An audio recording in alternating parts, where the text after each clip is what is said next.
اللهم صل على محمد وآل محمد. اللهم صل على محمد وآل محمد. أعوذ بالله من الشيطان الرجيم.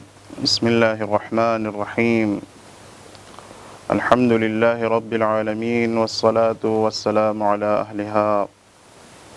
قال الله تبارك وتعالى في محكم كتابه المجيد وفرقانه الحميد وقوله الحق وهو أصدق القائلين. بسم الله الرحمن الرحيم. يا أيها الذين آمنوا قوا أنفسكم وأهليكم نارا وقودها الناس والحجارة. ناظرین محترم، السلام علیکم ورحمۃ اللہ وبرکاتہ. سورہ تحریم کی 6 آیت کی تلاوت کا شرف حاصل کر چکا ہوں. اس آیہ مجیدہ میں خداوند متعال رسول خدا صلی اللہ علیہ وآلہ وسلم کی زبانی انسانوں کے اوپر 2 ذمہ داری عائد کر رہا ہے. ایک یہ ہے کہ اے ایمان لانے والو، قو انفسکم، تم اپنے آپ کو بچا لو، واہلیکم، اور اپنے اہل و عیال کو بچا لو. کس چیز سے بچانا ہے؟ قو انفسکم واہلیکم نارا، جہنم کے اس آگ سے بچانا ہے. اس آگ کی خصوصیت یہ ہے کہ اس آگ کا جو ایندھن ہے وہ خود انسان ہے اور پتھر ہیں.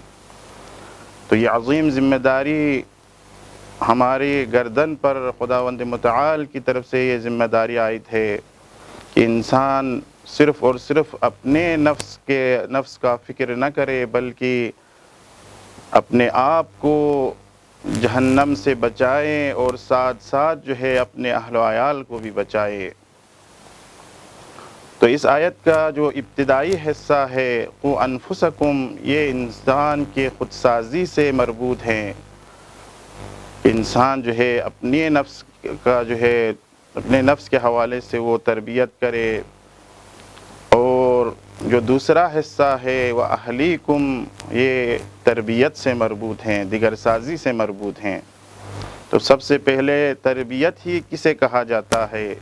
تربیت سے مراد نشو و نما اور پرورش کے معنی میں آیا ہے، لیکن اصطلاحی معانی میں تربیت سے مراد مربی کا متربی کے مختلف جہات جیسے عواطف ہیں، اخلاق ہیں، ان تمام جہات میں متربی میں موجود بالقوہ صلاحیتوں کو بروئے کار لاتے ہوئے شکوفا کرنے اور ان بالقوہ صلاحیتوں کو بالفعل میں تبدیل کرنے کا نام تربیت کہا جاتا ہے.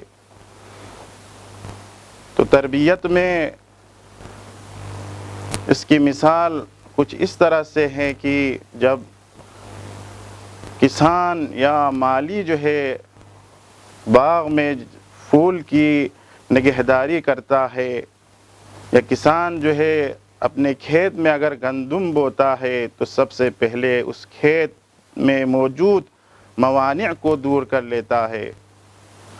اس کے بعد اگر کانٹے پتھر وغیرہ اس کھیت میں موجود ہو تو اس کو صاف کرتے ہیں، اور اس کے بعد جو ہے اس کھیت کو جو ہے نرم کرتے ہیں تاکہ گندم اور جو کا دانہ اس کے اندر دفن کیا جائے.